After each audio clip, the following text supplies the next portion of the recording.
ጤና ይስጥልን ውድ አድማጮቻችን፣ ለአሁን ያዘጋጀንላችሁ አጫጭር ዜናዎች ይዘን ቀርበናል። አብራችሁን ቆዩ። ወቅታዊ ታማኝና ፈጣን መረጃዎችን ለመከታተል ቻናላችንን ታይም ሚዲያ ሰብስክራይብ፣ ሼር እና ላይክ በማድረግ ቤተሰብ ይሁን። ይህ ታይም ነው። ሰላምና ጤና ለእናንተ ይሁን የታይም ሚዲያ አድማጮች። ለዛሬው ሰኞ ሚያዝያ 19 2018 ዓ.ም የሰሜን ኃይሎች ስትራቴጂካዊ ጥምረትና የብልጽግና ውድቀት በሚል ያዘጋጀንላችሁ ትንታኔ ይሆናል። ቆይታችሁ ከኛ ጋር ይሁን።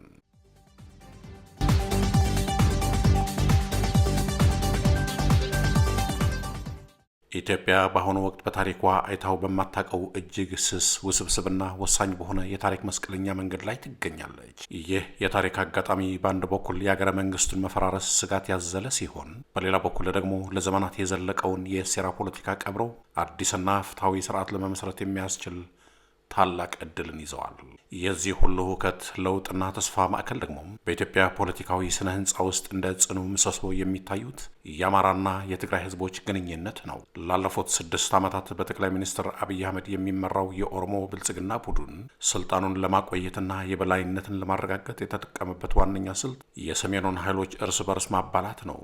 ይህ ስልት በአንድ ድንጋይ ሁለት ወፍ በሚል መርህ የተቀመረ ሲሆን ዓላማውም አማራን በትግራይ ትግራይን በአማራ በመምታት የሁለቱንም ክልሎች ወታደራዊ፣ ኢኮኖሚያዊና ፖለቲካዊ አቅም ማዳከም ነበር።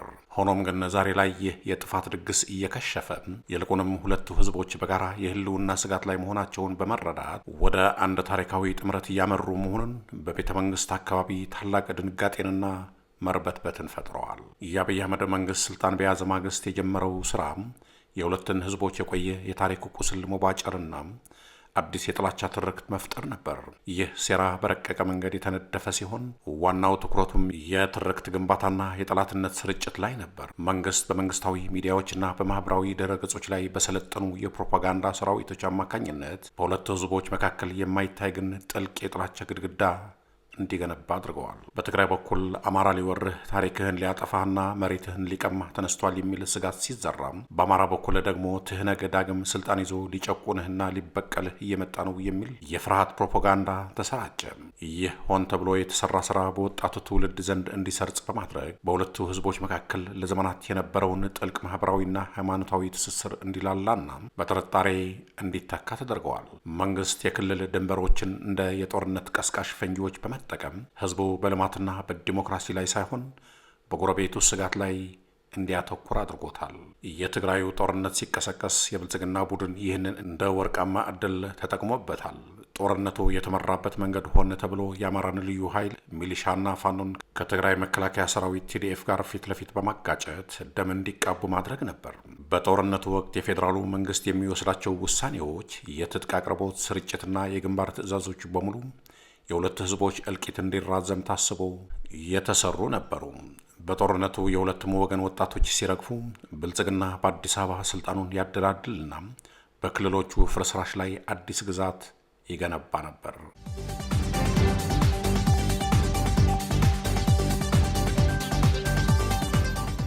ጦርነቱ በሰው ህይወት ላይ ብቻ ሳይሆን በሁለቱ ክልሎች መሰረተ ልማት ላይ ያደረሰው ውድመት ሆነ ተብሎ የክልሎችን የኢኮኖሚ አቅም ሽባ ለማድረግ የታቀደና የተደረገ ነው። ፋብሪካዎች ሲዘረፉ፣ ሆስፒታሎች ሲወድሙና እርሻዎች ሲቃጠሉ መንግስት ዝምታን የመረጠው ሁለቱ ህዝቦች ለሚቀጥሉት 10 ዓመታት ስለ መብት ሳይሆን ስለ እርዳታ እህል እንዲጨነቁ በማሰብ ነበር። ጦርነቱን የማራዘም ስልት በሰሜን ኢትዮጵያ ውስጥ ያለውን የወጣት ኃይል በመጨረስ ለወደፊቱ የሚነሳን ማንኛውንም አይነት ተቃውሞ ከመሰረቱ የመቅጨት እኩይ ዓላማና ግብ ነበረው። በአሁኑ ወቅት ስልጣን ላይ ያለው ኃይል ዋና ፍርሃት የአማራና የትግራይ ህዝባዊ ኃይሎች ወደ አንድነት መምጣታቸውን ነው። ይህ ስጋት መሰረት ያለው ነው። ምክንያቱም የወታደራዊ ሚዛን ለውጥ በአገሪቱ ላይ የሚያመጣው ተጽዕኖ የብልጽግናን ህልውና ይገዳደራል። በኢትዮጵያ ውስጥ ከፍተኛ የወታደራዊ ስልጠና፣ የውጊያ ልምድና የሰው ኃይል ያላቸው ክልሎች አማራና ትግራይ ናቸው። እነዚህ ሁለቱ ኃይሎች ከተጣመሩ የብልጽግና መንግስት የሚተማመንበትን የሪፐብሊካን ጋርድም ሆነ መከላከያ ሰራዊት ይህንን ማዕበል የመቋቋም አቅም የላቸውም፣ አይኖራቸውም። በተለይም የፋኖ የደፈጣ ውጊያ ጥበብና የቲዲኤፍ መደበኛ የወታደራዊ ስልት ከተዋሃዱ በአጭር ጊዜ ውስጥ አዲስ አበባን የመቆጣጠር አቅም እንደሚፈጥሩ መንግስት ጠንቅቆ ያውቃል። በተጨማሪም የፖለቲካዊ የበላይነት መክሸፍ ሌላው ስጋታቸው ነው። ብልጽግና እስካሁን ስልጣን ላይ የቆየው እኔ ከሌለው አማራና ትግራይ ይጫርሳሉ በሚል ማስፈራሪያ ለዓለም አቀፉ ማህበረሰብና ለሌሎች የኢትዮጵያ ህዝቦች ራሱን እንደ ሰላም አስከባሪ በማቅረብ ነው። ነገር ግን ሁለት ህዝቦች ታርቀው የጋራ ጠላታቸውን ከለዩ ይህ የውሸት ሽፋን ይገፈፋል። የሁለት ህዝቦች የጥምረት ለሌሎች የኢትዮጵያ ህዝቦችም ብርሃን ይፈነጥቃል። ከዚህም በላይ የኦሮሞ ብልጽግና ሴራ መጋለጡ ትልቅ ራስ ምታት ሆኖባቸዋል። በትግራይ ላይ የተካሄደው ጄኖሳይድና በአማራ ላይ አሁን እየተካሄደ ያለው የድሮን ጥቃትና እልቂት ዋናው አቀነባባሪ አብይ አህመድ እንደሆነ ሁለቱም ወገኖች ተገንዝበዋል። ከወንድሜ ጋር ያዋጋኝ እባብ ቤቴ ገብቷል የሚለው ግንዛቤ በሁለቱም ህዝቦች ዘንድ ሰርጸዋል። ይህ ደግሞ ለብልጽግና ቡድን ህልውና እጅግ አደገኛ ነው። መንግስት በአዲስ አበባ የቅንጦት ፕሮጀክቶችን ሲገነባም፣ በሰሜኑ ግን ህዝብ በረሃብና በጦርነት እንዲያልቅ ማድረጉ የግፍ ጽዋው መሙላቱን ያሳያል። የብልጽግና ባለስልጣናት በክልሎች መዳከም ላይ ስልጣናቸውን ሲያደላድሉ፣ አሁን ግን የክልሎች መቀራረብ የቤተ መንግስቱን መሰረት እያናጋው ይገኛል።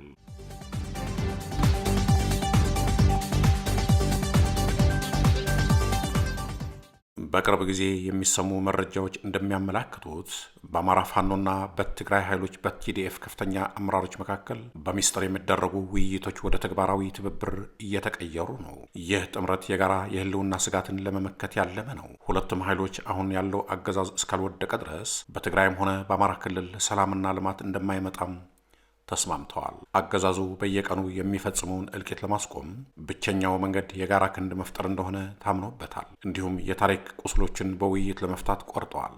የድንበርና የአስተዳደር ጥያቄዎች እንደ ወልቃይትና ራያ ያሉ ለብልጽግና ቡድን ስልጣን ማራዘሚያ መሳሪያ ሆኖ እንዲያገለግሉ ላለመፍቀድ ጉዳዮችን በህዝባዊ ውይይትና በሰላማዊ መንገድ ለመፍታት የሚያስችሉ መድረኮችን እያዘጋጁ ነው። ከዚህም ባለፈ የሽግግር መንግስት ራዕይን ሰንቀዋል። ከአገዛዙ ውድቀት በኋላ ኢትዮጵያ ወደ ባሰ ሁከት እንዳትገባም ሁሉንም ብሔር ብሔረሰቦች በእኩልነት የሚያሳትፍና የሁሉንም መብት የሚያከብር የሽግግር ስርዓት ለመመስረት በጋራ እየሰሩ መሆናቸውን ይነገራል። ይህ ተግባራዊ ትብብር በወታደራዊ ደህንነትና በመረጃ ልውውጥ ረገድም ከፍተኛ ለውጥ እያመጣ ይገኛል። መንግስት በሁለቱ ኃይሎች መካከል ሰርጎ ገቦችን በማስገባት ጥርጣሬ ለመፍጠር ቢሞክርም የጋራ መከራው ግን ከጥርጣሬው በላይ የሆነ ጽኑ ትስስር ፈጥረዋል። የሰሜን ኃይሎች አገዛዙን ለመጣል የሚያደርጉት እንቅስቃሴ በውስጥ ብቻ ሳይሆን በውጭ ዲፕሎማሲ ረገድም የብልጽግናን የውሸት ትርክት እያፈራረሰው ነው። ዓለም አቀፉ ማህበረሰብም ቢሆን የሰሜኑ ሰላም የኢትዮጵያ ሰላም ነው የሚለውን እውነታ መረዳት ጀምረዋል። መንግስት ይህንን ጥምረት ለማሰናከል በአሁኑ ወቅት የማይፈነቅለው ድንጋይ የለም። የፕሮፓጋንዳ ማጠናከር፣ የውስጥ ሰላዮችን መጠቀምና የውጭ ኃይሎችን መለመን የድንጋጤው ማሳያም እርምጃዎች ናቸው። ይህ ታሪካዊ ጥምረት በፖለቲካዊ ልሂቃን ደረጃ ብቻ የሚቆይ አይደለም። በሁለት ህዝቦች መካከል ያለው የጋራ ታሪክ፣ የሃይማኖት ትስስርና የስነ ልቦና አንድነት የጥምረቱ ዋና መሰረት ነው። በአማራ ክልል የሚገኘው ዋልድባና በትግራይ የሚገኘው አክሱም ጽዮን የሁለቱ ህዝቦች የጋራ መንፈሳዊ ሀብቶች ናቸው። ይህንን መንፈሳዊ አንድነት የብልጽግና ፖለቲካ ሊበጥሰው ቢሞክርም በመከራ ውስጥ ያለፈው ህዝብ ግን እውነቱን ተረድቶታል። አሁን እየታየ ያለው የኃይሎች ሰልፍ የሰሜን ህብረት ብቻ ሳይሆን የኢትዮጵያ ህልውና ህብረት ነው። ብልጽግና በአማራ ክልል የሚፈጽሙ የድሮን ግድያና በትግራይ የሚፈጽሙ የፖለቲካ ማግለል ሁለቱን ህዝቦች ይበልጥ እንዲቀራረቡ አድርጓቸዋል። አዲሲቷ ኢትዮጵያ የምትወለደው በአማራና በትግራይ ህዝቦች ደም ላይ ሳይሆን በሁለት ህዝቦች ጠንካራ ክንድና የጋራ ራዕይ ላይ ነው። ለአማራ ህዝብ ወንድምህ የትግራይ ህዝብ ጠላትህ አይደለም። ጠላትህ ስልጣን ላይ ተቀምጦ በሁለታችሁ ደም የሚነግደው ስርዓት ነው። ለትግራይ ህዝብ ደግሞ የአማራ ህዝብ የህልውና ዋስትና እንጂ ስጋትህ አይደለም። በጋራ ከቆማችሁ የትኛውም አምባገነን ሊያጠፋችሁ አይችልም ይላሉ። ይህ የህዝብ ለህዝብ ግንኙነት በንግድ በማህበራዊ ኑሮና በባህል ትስስር ዳግም ማቆጥቆጥ ጀምረዋል። በአማራና በትግራይ ድንበር አካባቢ ያሉ ህዝቦች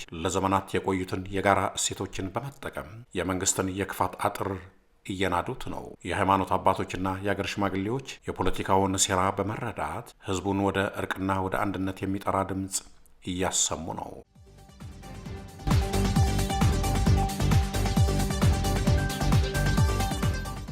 ይህ ህዝባዊ ንቅናቄ በአዲስ አበባ ስልጣን ላይ ያሉትን የብልጽግና ባለስልጣናት እንቅልፍ የነሳ ጉዳይ ሆነዋል። ምክንያቱም ህዝብ ካልተባላ የከፋፍለህ ግዛ ስልታቸው መቆሚያ እንደሌለው ያውቃሉና። የአማራና የትግራይ ህዝቦችና ኃይሎች ጥምረት የኢትዮጵያ ፖለቲካዊ መድህን ነው። ይህ ጥምረት ሲጠናከር የብልጽግናው የከፋፍለህ ግዛ ሴራ ይፈርሳል። የአብይ አህመድ አገዛዝም ያበቃለታል። ኢትዮጵያም ከጥላቻና ከእልቂት ወጣም ወደ እውነተኛ ዲሞክራሲና ሰላም የምታምራበት አዲስ ምዕራፍ ይከፈታል። የታሪክ ማዕበሉ እየመጣ ነው። ይህንን ማዕበል መቋቋም የሚችል ምንም አይነት የሴራ ግንብ አይኖርም፣ የለም። ይህ ጥምረት በተግባር ሲረጋገጥ በሰሜን ኢትዮጵያ የነበረው የጨለማ ዘመን አብቅቶ የፍትህና የእኩልነት ጮራ መፈንጠቁ የማይቀር ሀቅ ነው። የሁለት ህዝቦች አንድነት የኢትዮጵያን አንድነት የሚያረጋግጥ እንጂ የሚያፈርስ አይደለም የሚሉት አምባገነኑን ስርዓት ለመጣልና ህዝባዊ መንግስት ለመመስረት የሚደረገው ትግል አሁን ወደ ወሳኝ ምዕራፍ ተሸጋግረዋል ይላሉ።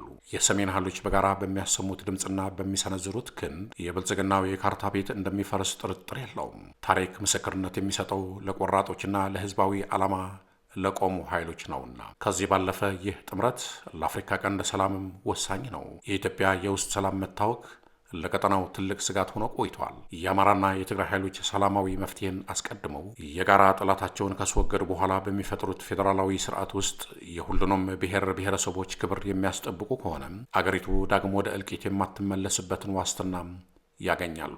የብልጽግና አገዛዝ ቀጠናዊ አለመረጋጋትን እንደ ስልጣን ማራዘሚያ እየተጠቀመበት ቢሆንም የሰሜን ኃይሎች ግን ወደ ውስጣዊ መረጋጋትና ወደ ቀጠናዊ ትብብር የሚያመራ ፖሊሲን ይዘው ብቅ እያሉ ነው። ይህ ደግሞ በጎረቤት አገራትም ዘንድ ተቀባይነትን እያገኘ የመጣም አዝማሚያ ነው። ይህንን ለማሳካት ደግሞ በውጭ የሚኖሩ የሁለቱም ወገን ምሁራንና አክቲቪስቶች የጥላቻ ፖለቲካን ትተው ይህንን ታሪካዊ እርቅ ሊደግፉ ይገባል። የብልጽግና ደጋፊዎችና ተላላኪዎች የሚያሰራጭቱን የሐሰት ወሬ ችላ በማለት በቆራጥነት ወደ አንድነት መጓዝ የአማራ ፋኖና የቲዲኤፍ ታሪካዊ ኃላፊነት ነው። ይህ ህዝብን በሚታበሰው የተፈናቀሉ ወገኖች ወደ ቀያቸው የሚመለሱትና የፈራረሱ ፋብሪካዎች ዳግም የሚገነቡት ይህ ጥምረት አሸንፎ አዲስ አድማስ ሲፈጠር ብቻ ነው። የብልጽግና አገዛዝ በመጨረሻው ሰዓት ላይ ይገኛል።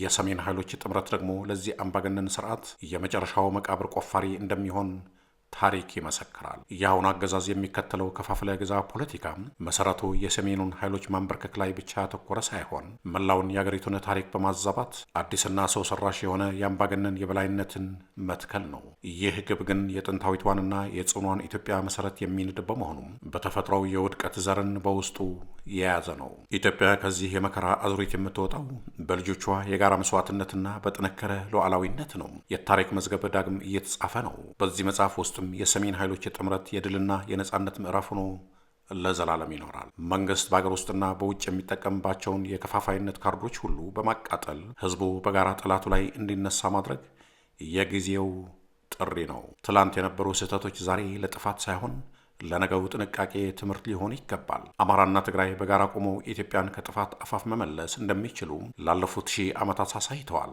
ዛሬም ያንን ታሪክ የመድገም ግዴታ አለባቸው። በመጨረሻም ይህ ጥምረት የሚፈጥረው አዲስ ፖለቲካዊ አየር በአገሪቱ ውስጥ ያሉ ሌሎች ብሔር ብሔረሰቦችንም የሚያበረታታ ይሆናል። የብልጽግና አገዛዝ በሁሉም ብሔረሰቦች ስም እየነገደ ስልጣኑን እንደሚያራዝም የታወቀ ስለሆነም የሰሜኑ ኃይሎች አንድነት ለደቡብ ለምስራቅና ለምዕራብ ኢትዮጵያ ህዝቦችም አምባገነንነትን በአንድነት መጣል ይቻላል የሚል ትልቅ ተስፋን ይሰጣል።